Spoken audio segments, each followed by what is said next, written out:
Welcome to another edition of Len's Burning Bush. I am Len Harvey. Before I bring on my guest for the week, I want to talk about what's really burning my bush. So the first NFL exhibition game has already begun with the Hall of Fame game in Canton this week, and it will continue until the Super Bowl in February.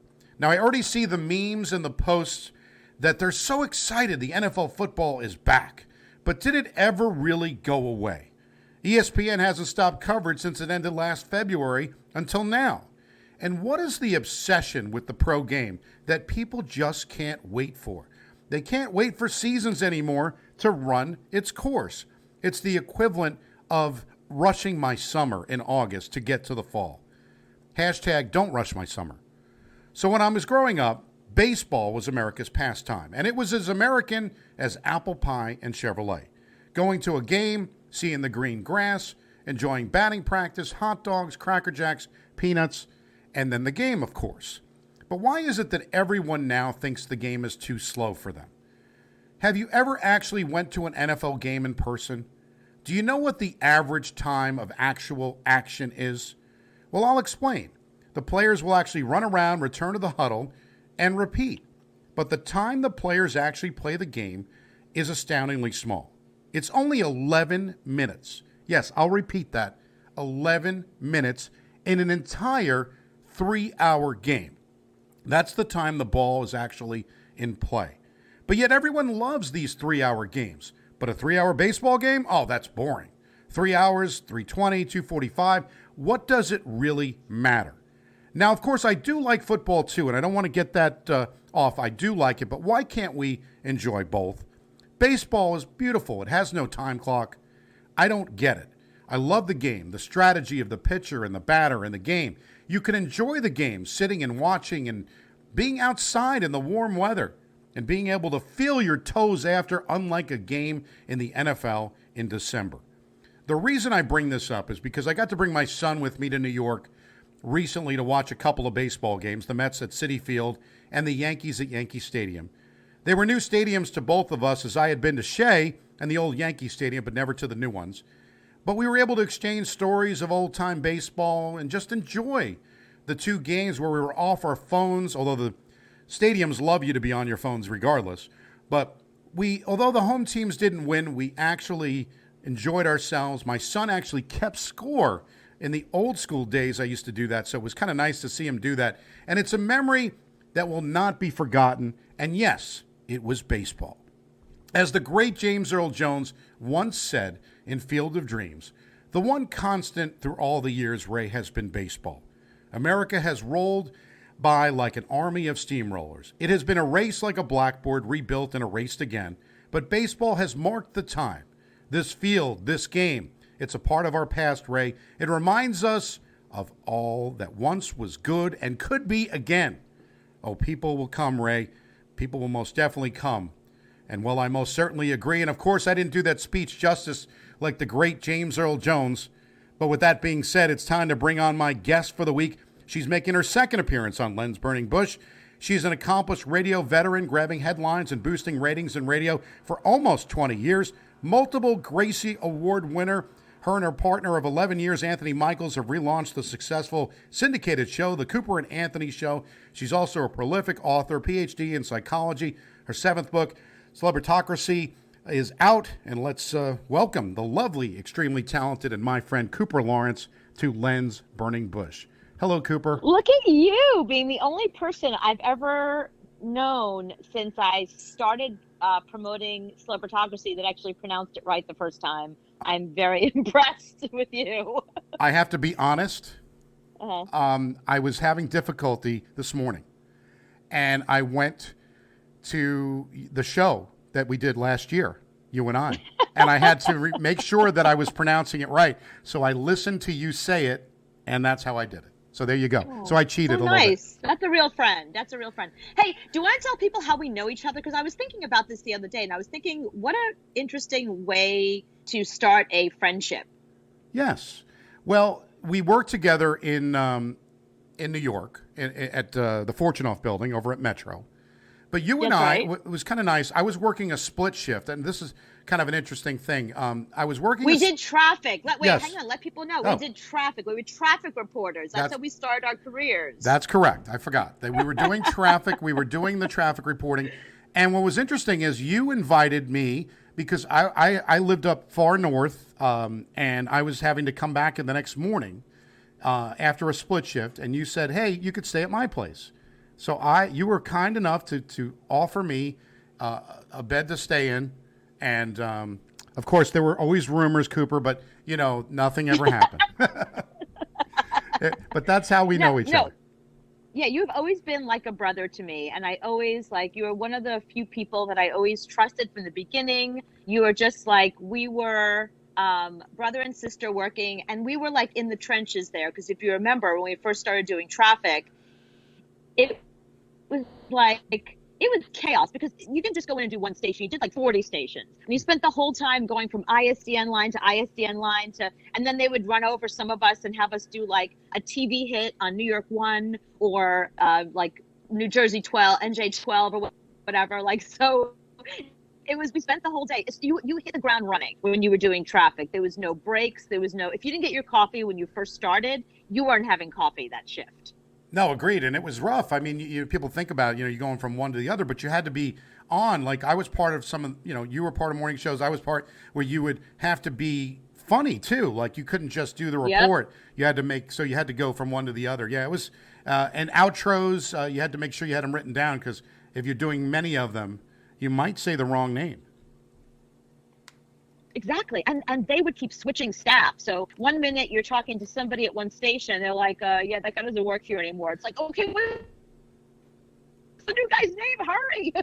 Yeah, exactly. It's, but traffic is fun. Traffic, I did some traffic here in Cincinnati area as well for a while. And now I do play-by-play for high school football still.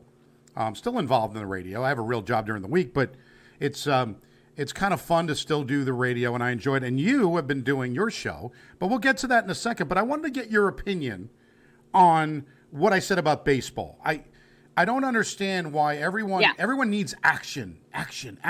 But do you realize that football has 11 minutes of action in an entire game, but yet everybody loves it? It's like, oh my God, it's football. And we love football. We got our football. They hit each other. And, that's been going away a little bit, too, with all the rules. But what are your thoughts about baseball, between baseball and football? Not enough violence. That's the problem. I remember, I don't know anything about sports ball. Like, I'm not a sports ball girl. But my ex-husband was a baseball player. And not retired, didn't make the big leagues or whatever. But I remember he was watching one of the World Series, and there was a baseball fight, and he stood up and he started yelling, "Baseball fight! Baseball fight! Baseball fight!" Like he couldn't believe it. And I came running in from the other room because I was like, "Well, now baseball's interesting. Like who's fighting with who?" And it was this big pile on.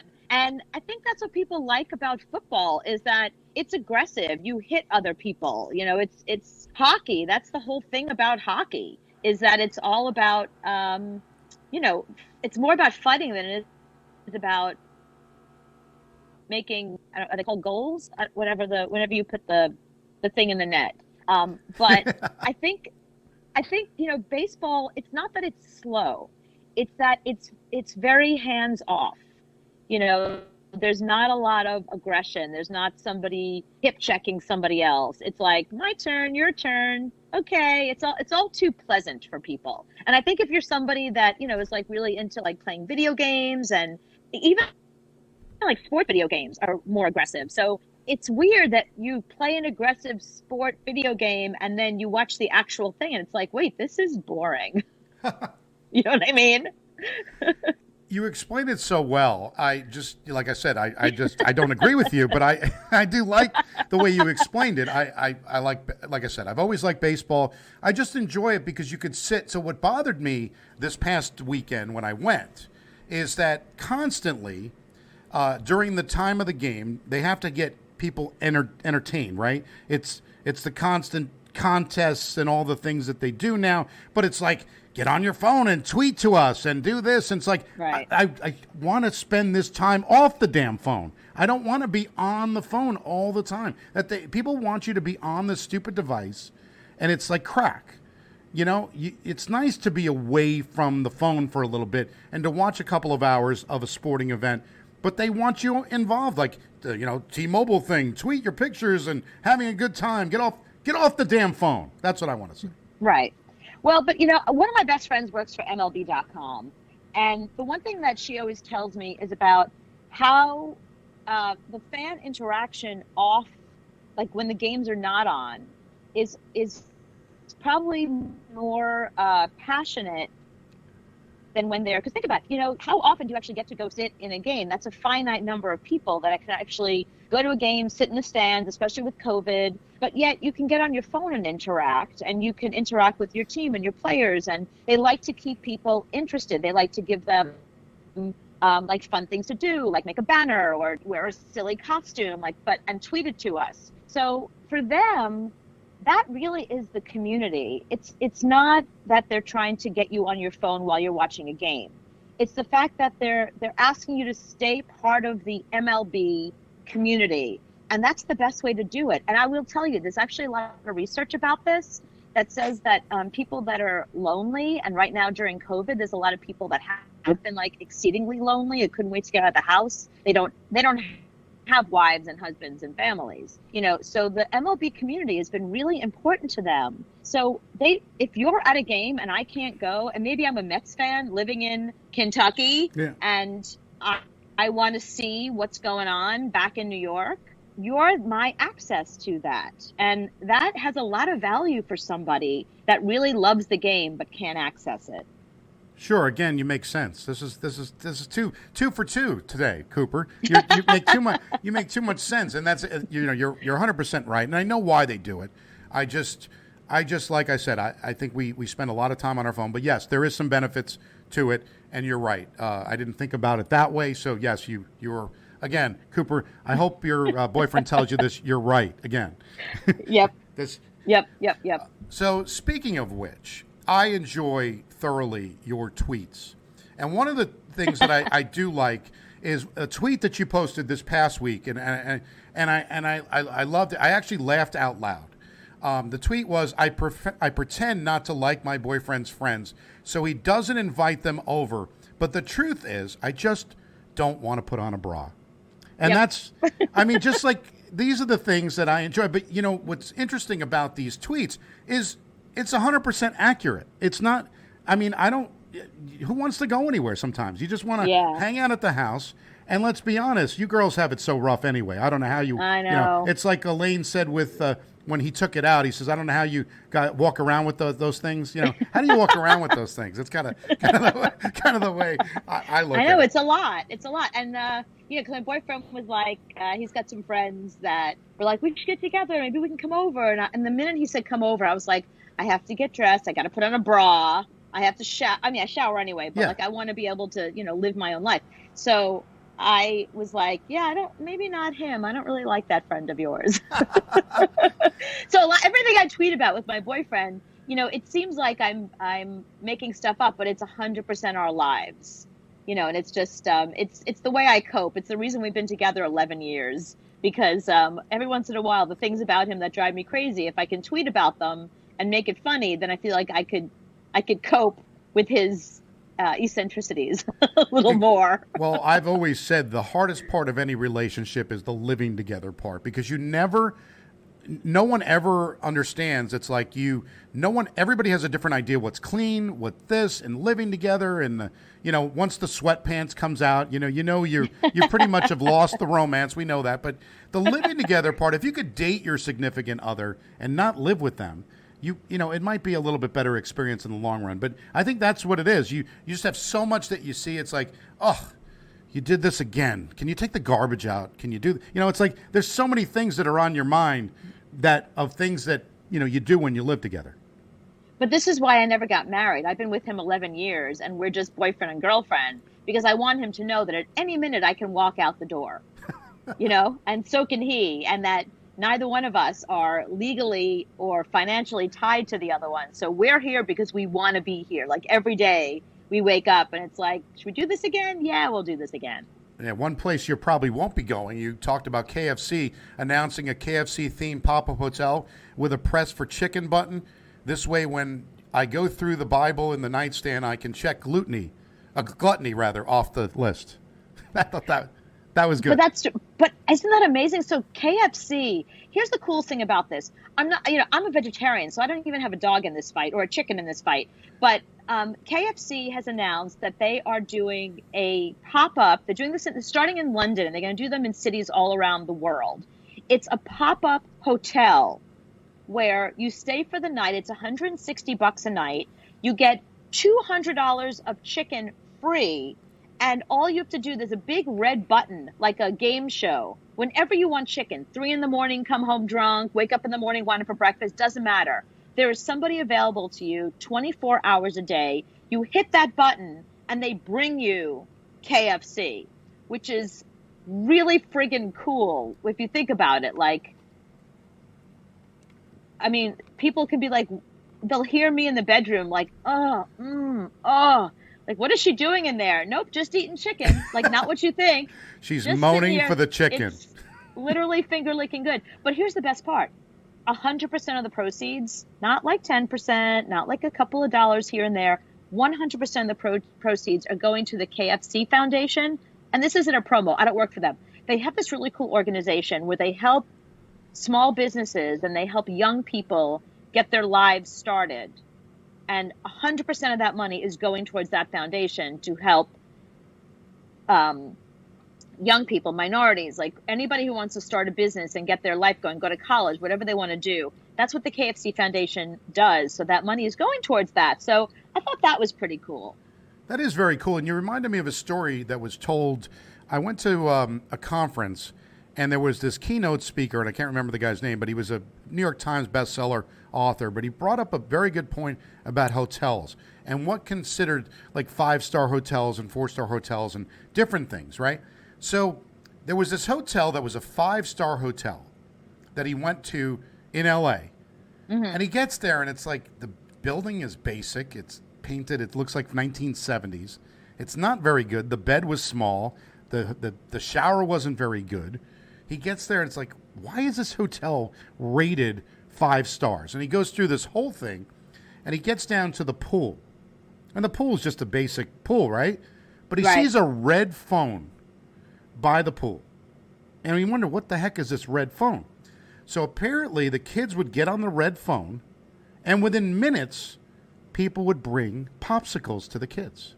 So popsicles kind of reminded me of the KFC. You had to actually pick up a phone instead of pressing a red button, but they would bring popsicles. So parents, they loved this, and they gave the hotel a review. It's all about perception, right? The hotel's a dump, but yet they bring you popsicles, and it's, sitting there, it's the same thing, right? You're finger licking good, moaning with the chicken, and you could have a popsicle too. And keep your kids quiet. Yeah, it's perfect. Yeah, I heard some stories about popsicles and girls, and we're gonna kind of gloss over that because it's a family. Yes, we are. It's a family show. It's a family show. Absolutely. Hey, I have a question for you. Oh, well, look at this. And it's a sports ball question. Okay. So have you been following this whole Kyrie Irving Nike story? Actually, no, to be honest with you. What is the story? Great. Okay, I'm fascinated by this because mostly because it's about shoes. That's why. So Kyrie Irving is a basketball player for the Nets. He plays for the Brooklyn Nets. Yeah. Right, that's right. Okay. So he, a few years ago, he signed to Roc Nation. That's Jay-Z's company. That's Jay-Z's agency, like sports agency, right? So Kyrie Irving signs a deal to them. And the reason why he signed with them is because they said, most basketball stars get between $7 and $9 million from Nike for sneakers. We can get you $11 million. So he was like, done. So he signs with Jay-Z. He gets an $11 million deal with Nike. And he starts putting out sneaker after sneaker after sneaker. And he's very involved with it. I think he doesn't realize a lot of celebrities, you're supposed to just lend your name and then sort of go about your business, but not him. He's like super involved. So the Kyrie 8. So that it's up to like 8 sneakers now, 8 or 9. I think it's 8. Was coming out. It's so supposed to come out, I think, like September or whatever. If you're a sneakerhead, you probably know this, and you're yelling right now what the date is, and I don't know it. But he didn't like the sneaker.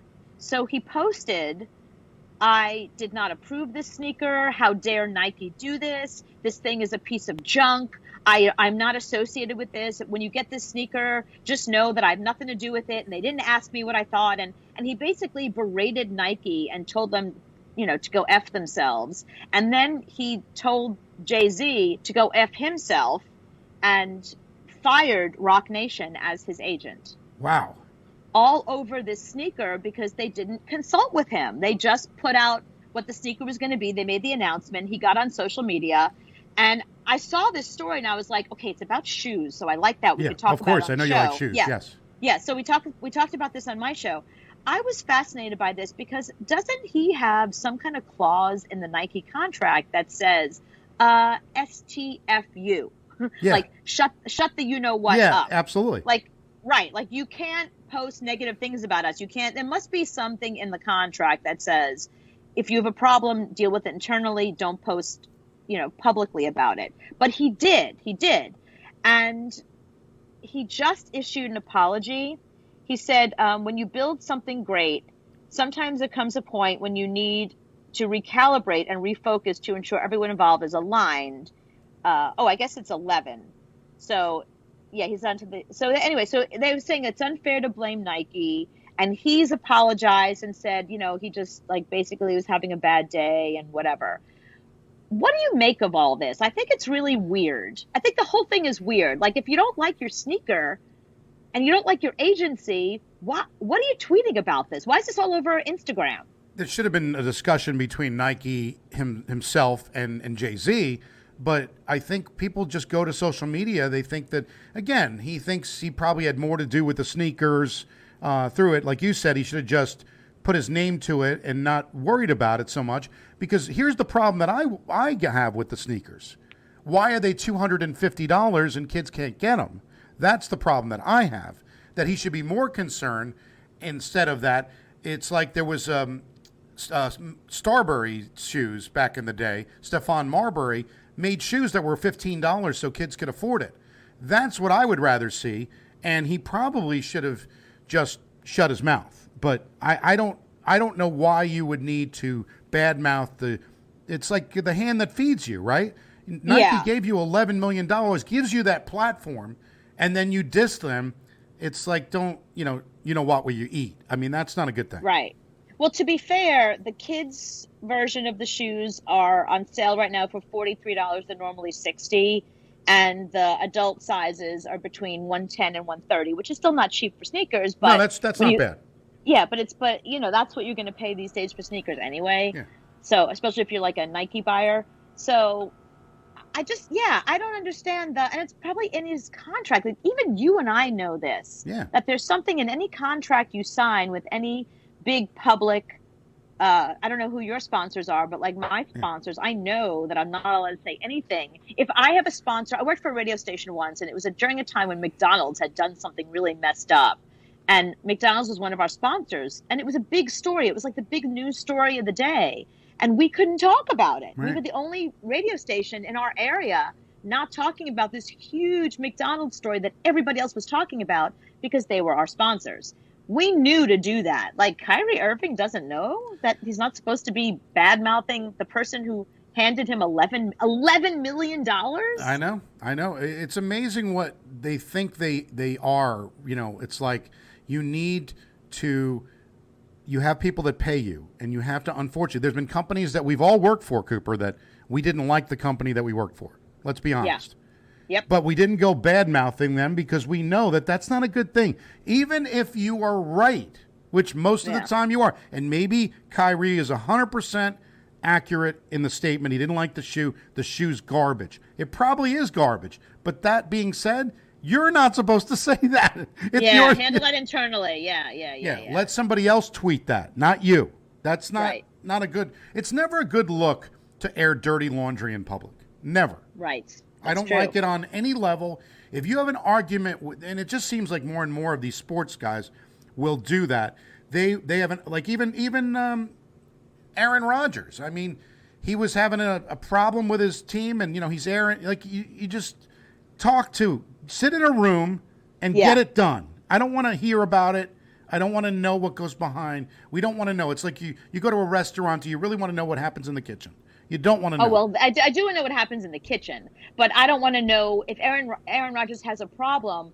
Why is it my business? I feel like that's the problem with a lot of celebrities right now is they tell us too much about themselves and too much about what they think.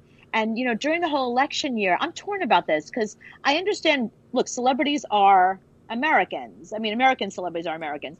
And they can say whatever they want to about whatever political leaning they have, but they have to know it's going to have a negative impact on their sales, their next movie, their, whatever you do for a living. It's going to have a negative impact because whatever side you take, the other side is going to stop going to your movies and buying your products. I mean, that's why I think people like Paul Rudd, I have no idea who Paul Rudd voted for, and I don't care. I don't either. I don't want to know. I want to go back to the time when we would never talk about politics and religion. That's what I want. I don't like either one of them. I don't want to hear it. I don't care.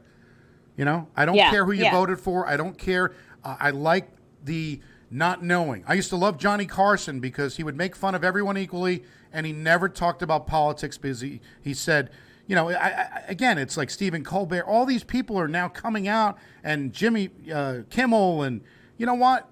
I don't want to hear it. Even if I agree with you, I don't want to hear it. Does that make sense? Yeah, no, it's true. It's but on the other hand, see, comedians, it's a little bit different because comedians, it's their job to talk about what's going on in the moment. I'm curious about something like, did you see what happened with Michael Che this week? No, I didn't. I must be living in a bubble because I don't hear a lot of these stories. Look at this. This is great to have you on because I love hearing this. Go ahead.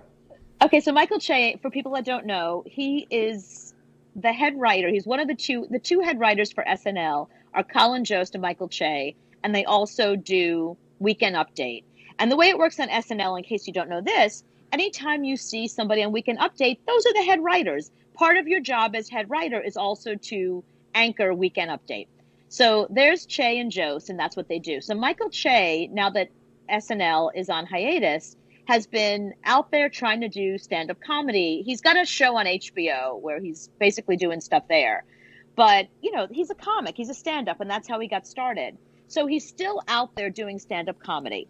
And I understand that comics, like, nothing's off the table, especially when you're a comic who does political stuff. I get that.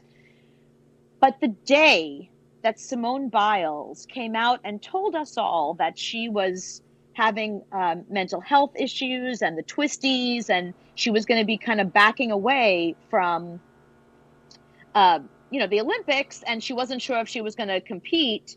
That night, he went on stage and did some rape jokes about Larry Nassar and did some jokes about her, and did jokes about her and what she's going through and whatever. They were funny. They were funny jokes, yes.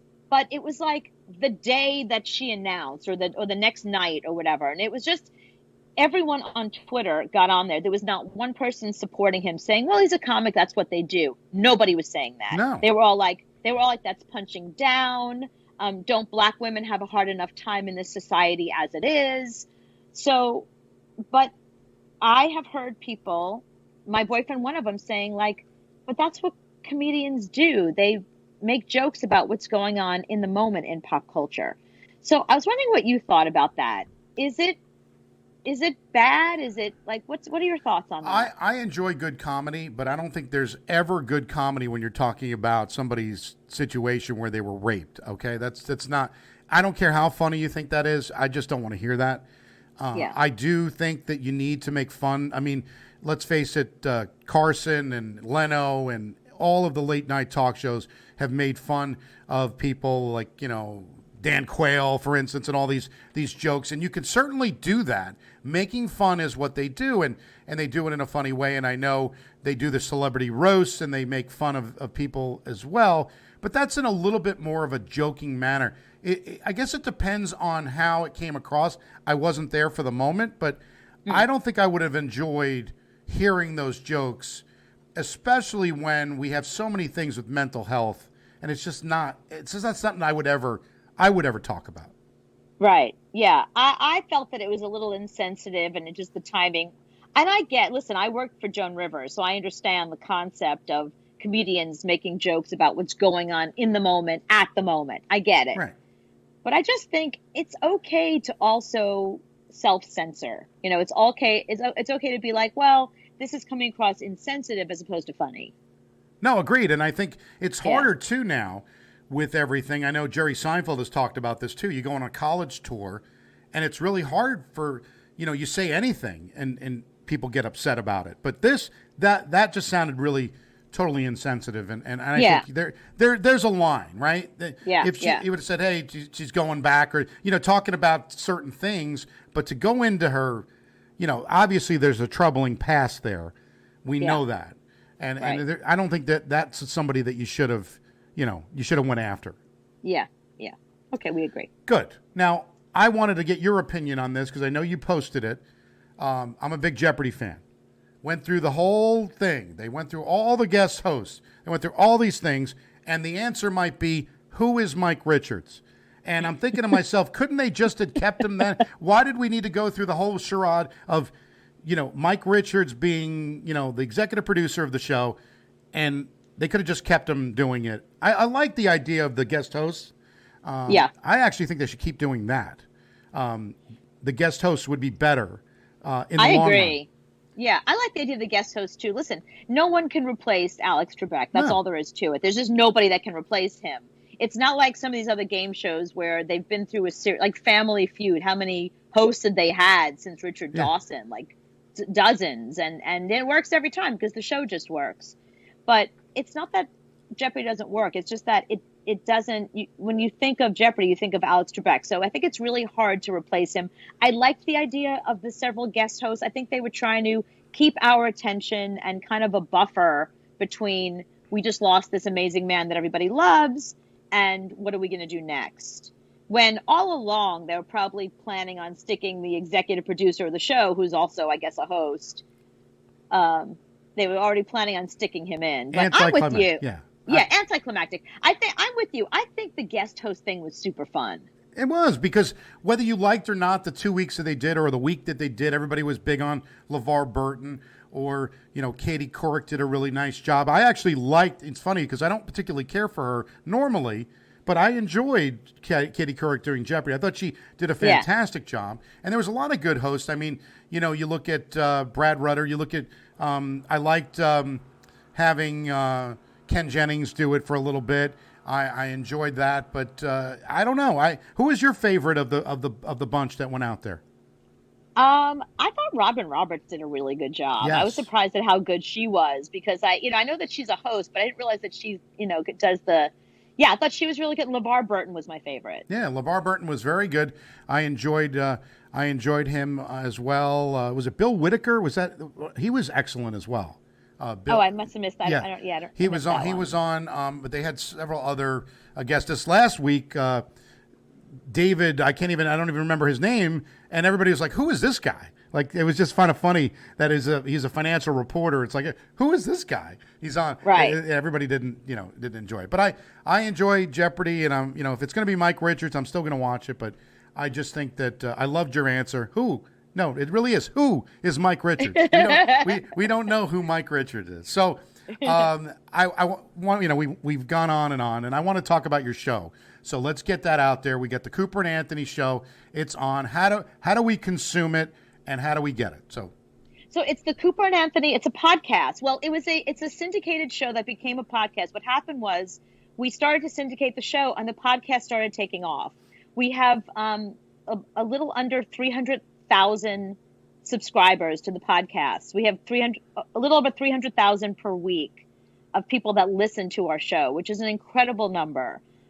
We have between I think last night's show we had 56,000. We have about 56,000 people a night tune in or download the show, I should say, because it's a podcast. And the show is number 44 in the United States. We're the number 44 entertainment show. We are number 1 in Fiji.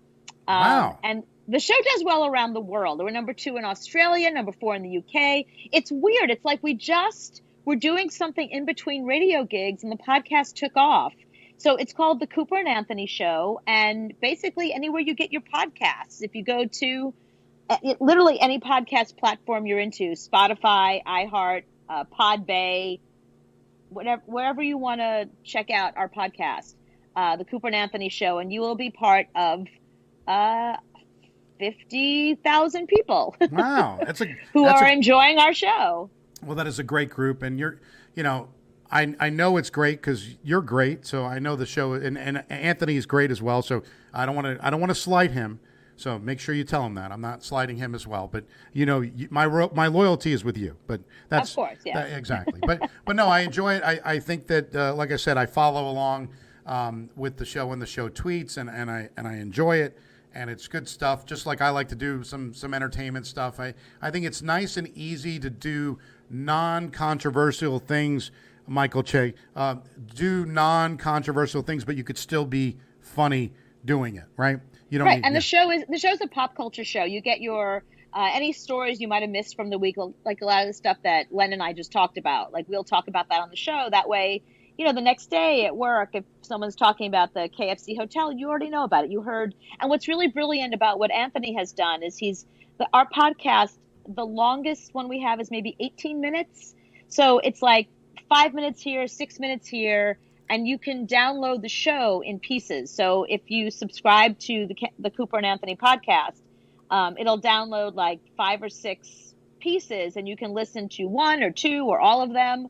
And they just roll through like a morning show without the music. Well, that's tremendous, and I thank you so much for coming on. I think that the fact that you've done it twice now, hopefully there'll be a third time. We'll get you on again, and it's always a pleasure to see you. It's a pleasure to hear you, and thank you so much for doing this. You can like Len's Burning Bush. I'm on all those platforms too, but you can like it on Facebook at Len's Burning Bush. You could follow along at Len's Burning Bush on Twitter, which thank you, Cooper and Anthony have subscribed to that. The YouTube channel is Len Harvey with the hashtag Len's Burning Bush.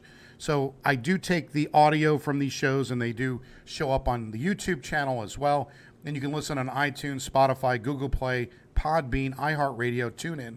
And you can ask Alexa to play Len's Burning Bush as well. But make sure you say Len's Burning Bush podcast, Cooper. We've had some things where if you call it up, there might be some religious programs or something else for that matter that might not be appropriate. Got it. But it's all good, and we're on Pandora as well. So it is, this is a work in progress. But 70 episodes today. You are number 70, the 70th episode. 70 weeks I've been doing this, and I have not missed a week. I did not take even when I take vacation, I make sure there's a show. So thank you. We appreciate that. Oh, yeah, I'm sure. We appreciate that. Well, thank you so much to Cooper Lawrence. I'm Len Harvey. Be back with another episode of Len's Burning Bush next week. So long.